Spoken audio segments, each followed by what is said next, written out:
کوئی اور شخصیت نہیں ہے جو آج کے لوگ کہیں کہ اعلیٰ حضرت کوئی اور بھی ہو سکتا ہے، لیکن تاریخ یہ بتلاتی ہے کہ رب تعالیٰ ایک مجدد بھیجتا ہے دنیا کے اندر، ایک مجدد بھیجتا ہے۔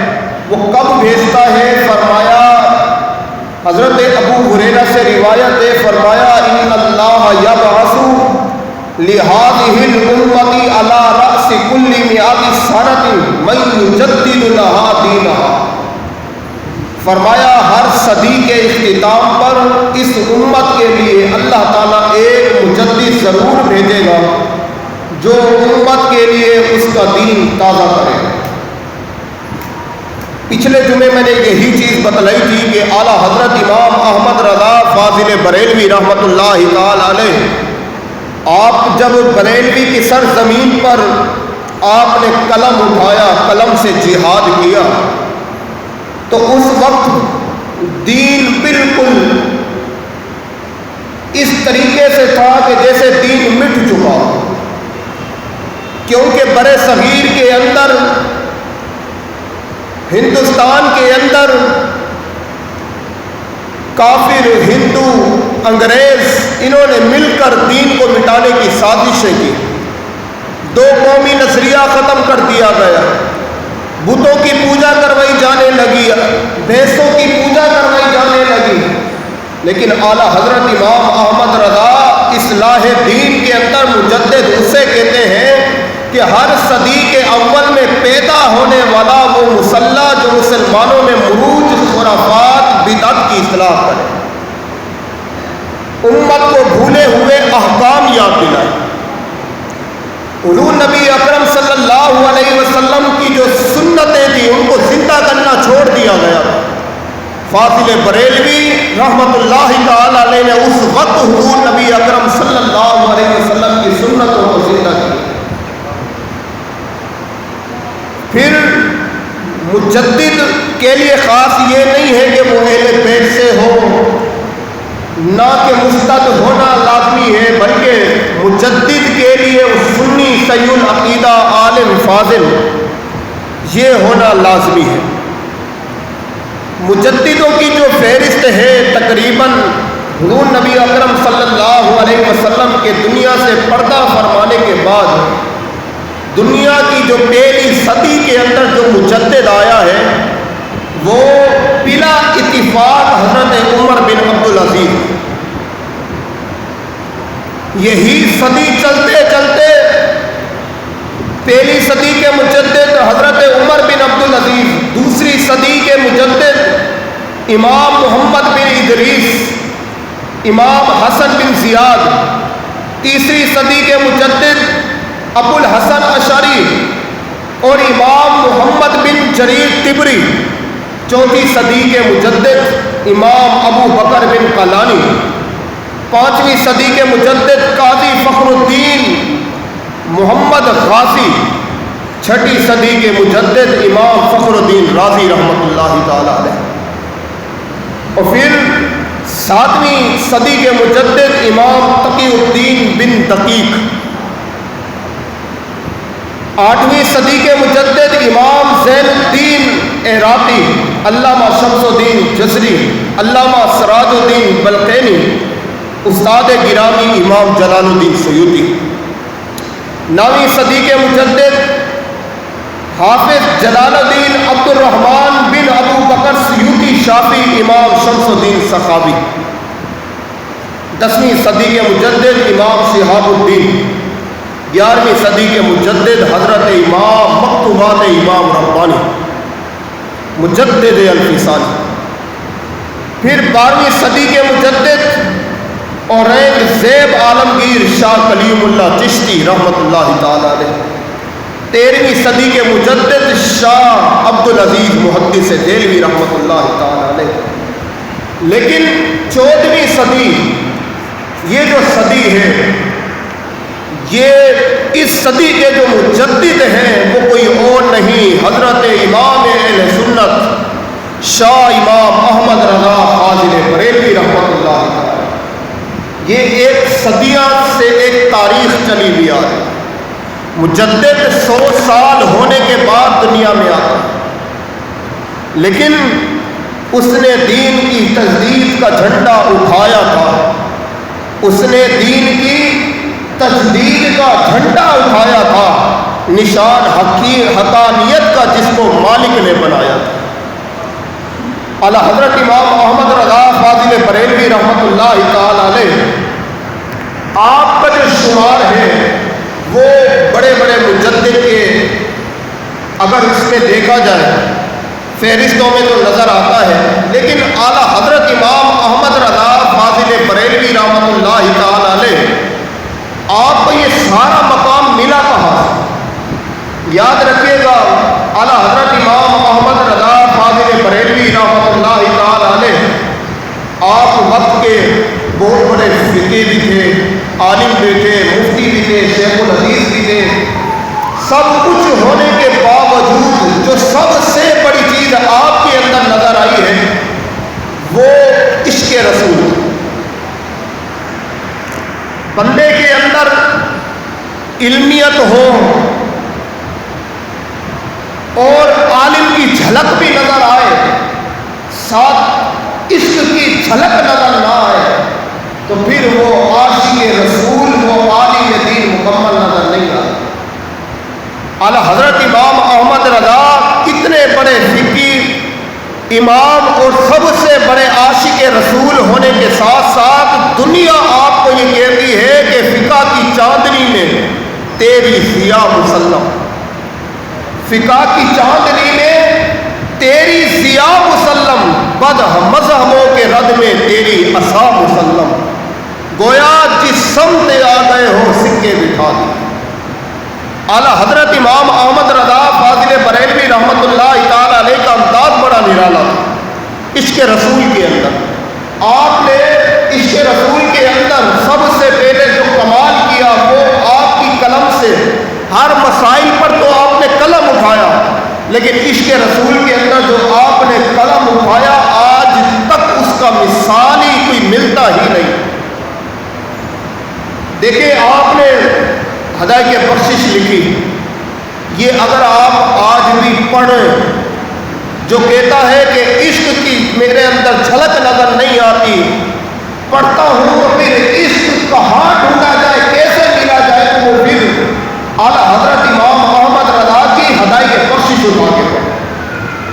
آپ نے ایک شعر لکھا، کہا کہ انہیں جانا انہیں مانا نہ رکھا غیر سے کہا. کیا مطلب؟ فرمایا دنیا میں رہتے ہوئے میں نے صرف انہیں ہی جانا، بس انہیں ہی مانا، انہیں ہی پڑھا، نہ رکھا غیر سے کہا. مجھے کسی غیر سے کوئی کام نہیں، سروکار نہیں تھا، تو بس ہر وقت حضور سے وفا کرنا، لفظوں سے ادا کرنا تھا تو حضور کی ادا وفا، حضور سے عشق ادا کرنا تھا. قلم سے لکھنا تھا تو حضور کی محبت کو ہی لکھنا تھا. اس لیے آپ نے جاتے جاتے کہا تھا کہ انہیں جانا انہیں مانا، نہ رکھا غیر سے کام، للہ الحمد، کہ دنیا سے مسلمان ہے. یہ فخریہ ناز میں کہہ رہے ہیں کہ رب کا جتنا شکر ادا کرو، دنیا میں حضور سے محبت کی ہے، انہیں جانا ہے، انہیں مانا ہے، جاتے جاتے بھی للہ الحمد کہ دنیا سے گیا ہوں تو مسلمان ہی گئے. یہ ہے اعلیٰ حضرت امام احمد رضا. پھر ایک مرتبہ ریاست نان پارا کہ نواب کی مدح تعریف کے لیے لوگوں نے بڑے بڑے جو شاعر تھے ان سے قصائد لکھا. کسی نے ان کے بارے میں، نواب کے بارے میں کچھ لکھا، کسی نے کچھ لکھا، جتنی جو تعریف فنا کرتا تھا کرتا رہا. لیکن ایک بندہ آ کر کہنے لگا کہ امام احمد رضا تم بھی تو اس کے بارے میں کوئی شاعر لکھو، آپ بھی تو بہت بڑے شاعر ہو. آپ نے قلم اٹھایا اور کیا لکھا، فرمایا وہ کمال حسن حضور ہے کہ گمان نفس جہان ہے، یہی پھول خار سے دور ہے، یہی شمع ایک دعا ہے. آخر میں آپ نے جو لکھا ہے مقطع کمال لکھا. کہتے ہیں کروں مد ہے اہل دول رضا، کروں مدح اہل دول رضا، پڑے اس بلا میں میری بلا، میں گدا ہوں اپنے کریم کا، میرا دین پارا لا نہیں۔ اس سے مطلب کیا ہے؟ علماء کرام فرماتے ہیں کہ یہاں مدح کہتے ہیں تعریف کو، اور دول کہتے ہیں دولت کی جمع، اور پارا نان کہتے ہیں کہ روٹی کا ٹکڑا۔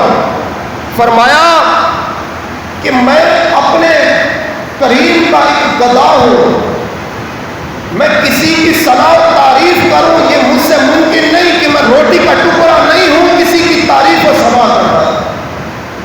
میں گدا اپنے کریم کا ہوں، جب بھی تعریف کروں گا تو حضور کی اطلاع کروں۔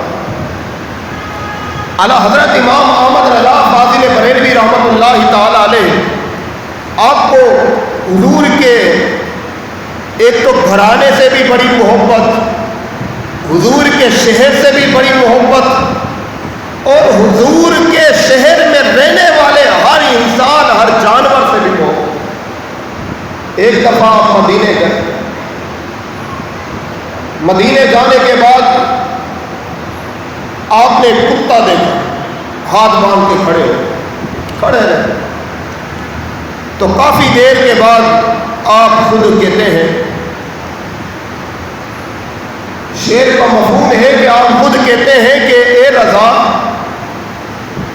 تجھ سے اتنا بھی نہ ہو سکا کہ تو اپنا دل نکال کر اسے پیش کر دیتا۔ کہا کہ یہاں لوگ آتے ہیں، حضور کے شہر میں آتے ہیں، کوئی جان قربان کر کے چلا جاتا ہے، کوئی دل دے کے چلا جاتا ہے۔ امام احمد رضا تو حضور کے شہر آیا ہے، حضور کے کتے سے تجھے اتنا نہ ہو سکا کہ تو اپنا دل نکال کر اسے قربان پیش کر دے۔ یہ یاد رکھیے گا، جس کو جتنی محبت ہوتی ہے اس کا انداز بھی نرالا ہوگا۔ اب دیکھیں، امیر اہل سنت نے بھی کلام لکھا، آپ فرماتے ہیں کہ لکھ رہا ہوں نعت سرور ساز گنبد دیکھ کر۔ آخر میں آپ اپنے مقطع میں بھی بڑی خوبصورت بات کہتے ہیں کہ ہائے اختار تجھ سے اتنا بھی نہ ہو سکا، جان کر دیتا نشاور ساز گنبد دیکھ کر۔ یہ ہر شاعر کا ایک اپنا انداز ہے، لیکن اعلیٰ حضرت امام احمد رضا کا بھی اپنا انداز تھا۔ جب آپ مدینے جاتے ہیں، آپ گلی کوچوں میں پھرتے ہیں، پھر کر کہتے ہیں کہ وہ سوئے لالزار پھرتے ہیں، تیرے دن اے بہار پھرتے ہیں، کبھی اس گلی میں جائیں کبھی اس گلی میں جائیں۔ جب آپ کو حضور کی زیارت نہیں ہوئی تو آپ ڈائریکٹ حضور کے مواجہ کے قریب چلے جاتے ہیں، کہتے ہیں کہ کیوں کوئی پوچھے تیری بات رضا، تجھ سے شیدا ہزار پھرتے ہیں۔ کہا اتنی بڑی بات کر ڈالی حضور سے، اتنی عقیدت کہ یا رسول اللہ جالیوں سے کپڑا ہٹاؤ گے نہیں، آج امام احمد رضا کو اپنا پیارا جلوہ دکھاؤ گے نہیں؟ کیا حال سناواں دل دا، کوئی محرم راز نہ ملتا۔ کیا حال سناواں دل دا، کوئی محرم راز نہ ملتا۔ عہد بھی او ہوئے، ویر بھی او ہے، جندلی جاند بھی او۔ اسی طریقے سے ہر شاعر کا ایک اپنا انداز ہے۔ اعلیٰ حضرت امام احمد رضا جب آپ دوسری دفعہ مدینے گئے تو آپ نے وہاں بڑے بڑے شاعر بھی آئے ہوئے تھے، تو آپ بھی وہاں تھے، تو ایک شاعر نے ایک مقطع لکھا، کہتا ہے کہ کب کھڑے ہیں درخت گنبد شاہ والا کے سامنے، کب کھڑے ہیں درخت شاہ والا کے سامنے۔ آگے اس شاعر نے بے ادبانہ الفاظ کہے کہ مجنوں کھڑے ہیں خیمہ لیلا کے سامنے۔ اعلیٰ حضرت امام احمد رضا فاضل بریلوی، آپ کو حضور سے محبت تھی، آپ اس طرح کے الفاظ برداشت نہیں کرتے۔ پتہ ہے آپ کو اعلیٰ حضرت کے زمانے کے اندر بھی لوگ آپ کو گالیاں دیتے تھے، کیوں دیتے تھے؟ کہا اعلیٰ حضرت حضور سے اتنی محبت کرتا ہے، اتنی عشق رکھتا ہے کہ تھوڑی سی ادنا بات بھی سننا گوارا نہیں کرتا۔ یہ ہوتی ہے عاشق کی پہچان۔ آج بھی زمانے کے اندر بڑے عاشق پائے جاتے ہیں، لیکن جب باری آئے تو سارے گول ہو گئے۔ اعلیٰ حضرت امام احمد رضا نے اس وقت قلم اٹھایا تھا، وہ جو تلوار تھی قلم کی مثل، کوئی آج تک ایسی تلوار نہیں چلی۔ اس وقت کیا تھا، کسی نے کہا کہ اگر کسی نے اپنا نام عبد النبی رکھا ہے، غلام نبی رکھا ہے، غلام رسول رکھا ہے، تو تقویۃ الایمان کے مصنف لکھ کر چلے گئے کہ معاذ اللہ وہ کافر ہے، وہ مشرک ہے۔ لیکن اعلیٰ حضرت کے ہوتے ہوئے ان کا عشق کیسے گوارا کر سکتے؟ غلام رسول کے معنی تو یہی آئیں گے کہ رسول کا غلام، اس میں شرک کی کون سی بات؟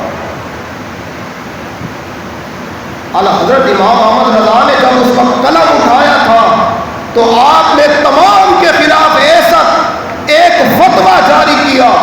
اس وقت جو گالیاں بکتے تھے بعد میں وہ یہ کہنے پر مجبور ہو گئے کہ اگر اعلیٰ حضرت امام احمد رضا ہمارے خلاف قلم نہ اٹھاتے، جہاد نہ کرتے تو آج خود مشرک ہو جاتے۔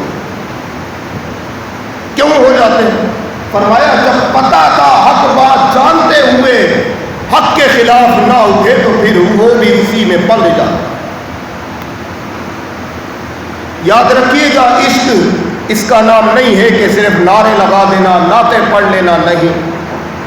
عشق اس کا نام ہے کہ آپ کے چہرے سے غلامی رسول جھلکتی ہوئی نظر آئے۔ اعلیٰ حضرت امام احمد رضا فاضل بریلوی کے گھر ایک بچہ کام کرتا تھا، آپ کو نہیں پتا تھا کہ یہ بچہ سید ہے، آپ کو نہیں معلوم تھا، آپ کے غلاموں نے بتایا کہ یہ جو بچہ آپ کے گھر کام کرتا ہے یہ سید ہے۔ آپ فوراً گئے، جس طرح الطیات میں ہم بیٹھتے ہیں، جا کر ایسے بیٹھ گئے، کہا کہ بچے مجھے نہیں معلوم تھا کہ تو سید ہے، مجھے نہیں معلوم تھا کہ تو حضور کی آل سے ہے، کل سے تو کام پہ نہیں آئی ہو، اگر تو آئے تو میرے بچے تیری خدمت کریں گے۔ جس کو پھر عشق ہوتا ہے، جو عاشق ہوتا ہے، یہ جھلک نظر آتی ہے۔ آپ تو سید بھی ہمارے ساتھ بھی کام کرتے ہیں، اپنا حال ذرا ہم دیکھیں، جیسے میں نے کام کرنا ہے ویسے تو نے بھی کرنا۔ وہ اعلیٰ حضرت تھے جو حضور کی آل سے بھی محبت کرتے تھے کہ تیری نسل پاک میں ہے بچہ بچہ نور کا، تو ہے نور عین تیرا، تیرا سارا گھر آنا نور۔ اعلیٰ حضرت امام احمد رضا فاضل بریلوی رحمۃ اللہ تعالیٰ علیہ کے متعلق دیگر جگہ پر علماء کرام لکھتے ہیں کہ آپ کو حضور سے بڑی محبت ہے۔ کیا تھی؟ آپ خود فرماتے ہیں کہ اگر میرے دل کے دو ٹکڑے کر دو تو ایک پر لا الہ الا اللہ، دوسرے پر محمد الرسول اللہ لکھا ہوا پائے۔ یہ وہی چیز بتا سکتا ہے جس کا واقعی عشق اتنا آگے تک پہنچا ہو، جس کا رابطہ ڈائریکٹ ہو۔ یہ ہر بندہ نہیں کہہ سکتا، آپ اور ہم نہیں کہہ سکتے، یہ صرف وہی کہہ سکتا ہے جس کو واقعی محبت ہو، جو محبت رسول کے اندر فنا پھر رسول ہو جائے، یہ کہہ سکتا ہے۔ اعلیٰ حضرت فرماتے ہیں کہ اگر میرے دل کے دو ٹکڑے کر دیے جائیں تو ایک پر لا الہ الا اللہ لکھا ہوا ملے گا اور دوسرے پر محمد رسول اللہ لکھا ہوا ملے گا۔ اس لیے آپ کے ساتھ زیادہ آپ فرماتے ہیں کہ خدا ایک پر ہو تو ایک پر محمد، خدا ایک پر ہو تو ایک پر محمد، اگر قلب اپنا دوبارہ کروں میں۔ یہ مہینہ جو آگے آنے والا ہے، لوگ قافلوں کی صورت کے اندر مدینے بھی جا رہے ہوں گے، مکے بھی جا رہے ہوں گے، لیکن وہاں جانے کا تھوڑا انداز چینج کرے۔ آج کل آپ نے شاید دیکھا ہوگا کہ لوگ مدینے جا رہے ہیں تو سلوٹ، لوگ جا رہے ہیں تو ایک اپنا انداز ہے، لیکن جاؤ ضرور اس عاجزی کے ساتھ جاؤ کہ میرے گندے قدم اور ان کا حرم، لاج رکھنا خدا میں مدینے چلا۔ پھر جاؤ تو ایک ادب کے ساتھ جاؤ، مدینے جاؤ تو پھر اس انداز میں جاؤ جیسے اعلیٰ حضرت جاتے ہیں، مدینے جاؤ تو پھر اس طرح جاؤ جیسے عبد الرحمن جامی جاتے ہیں، مدینے جاؤ تو پھر اس طرح جاؤ جیسے حضرت خواجہ غلام فرید کوٹ مٹھن والے جاتے ہیں، مدینے جاؤ تو پھر ایسے جاؤ جیسے حضرت سخی لا شہباز قلندر کا، اپنے انداز کو چینج کرو، جاؤ تو پھر اس انداز میں جاؤ کہ سانس بھی لو تو ذرا ایک فوقیت کے اندر رہتے ہوئے کہ کہیں ایسا سانس بھی نہ لیا جائے جہاں گستاخی ہو۔ یاد رکھیے گا یہ جو مسجد نبوی ہے، جب آپ اس کی تاریخ پڑھیں گے تو آپ واقعی روئیں گے کہ پہلے کے مسلمان کتنی محبت کرتے ہیں۔ جب یہ مسجد نبوی ترکیوں کے دور کے اندر تعمیر ہونے لگی تو سب سے پہلے انہوں نے گاؤں سے، علاقوں سے، مختلف شہروں سے بچے جمع کیے، پہلے ان کو حافظ قرآن بنایا، عالم دین بنایا، پھر ان کو مسجد نبوی کے احکام سکھلائے، بتلائے، اس کے بعد کہا کہ سارا دن تمہاری زبان پر درود پاک ہونا چاہیے، اور جب ٹائل کاٹنے کی باری آئے تھوڑی سی اضافی ہو جائے تو شہر مدینہ میں نہ کاٹنا، 16 میل دور چلے جانا، کہیں میرے حضور کو تکلیف نہ ہو۔ یہ محبت، یہ ان کا انداز تھا۔ جب آپ بھی جاؤ رب تعالیٰ بلائے تو اس محبت سے جانا کہ آخری حاضری سمجھنا، اور حاضری دینا تو پھر اس انداز میں دینا کہ یا رسول اللہ مجھے فقیر کو، شاید اور بھی عاشق رہتے ہوں گے، ان میں سے ایک چنا ہوا مجھے بھی آپ نے اپنے روزے پر بلایا ہے۔ پھر جاؤ تو اپنی مقصد کی جو دعا کرنا چاہو دل سے کرنا، یقین جانو وہ شہر مدینہ ہی ہے جہاں ہر دعا سنی جائے۔ رب تعالیٰ سے دعا ہے جو کچھ سنا رب تعالیٰ عمل کرنے کی توفیق عطا فرمائے۔ یقین جانیں حضور سے محبت کرنی ہے تو پھر حضور کی سنت کو، غلامی رسول کے نعرے اپنی جگہ، حضور سے محبت اپنی جگہ، لیکن یاد رکھنا حضور کی سنت کو ادا کرو۔ آپ کے چہرے سے ایک ایک جھلک جھلکتی ہوئی حضور کی نظر آنی چاہیے، پھر دیکھنا آپ کی زندگی میں کتنا بڑا انقلاب آ۔ وضو کرو تو مسواک جیب میں رکھو، رب تعالیٰ نے مرد بنایا ہے تو داڑھی چہرے پہ سجاؤ، امامہ چہرے پہ سجا لو۔ یقین جانے جب یہ ادائیں آپ کے اندر آنے لگے گی تو زندگی خود بخود بدلنے لگے۔ رب تعالیٰ سے دعا ہے جو کچھ سنا عمل کرنے کی توفیق عطا فرمائے۔ وما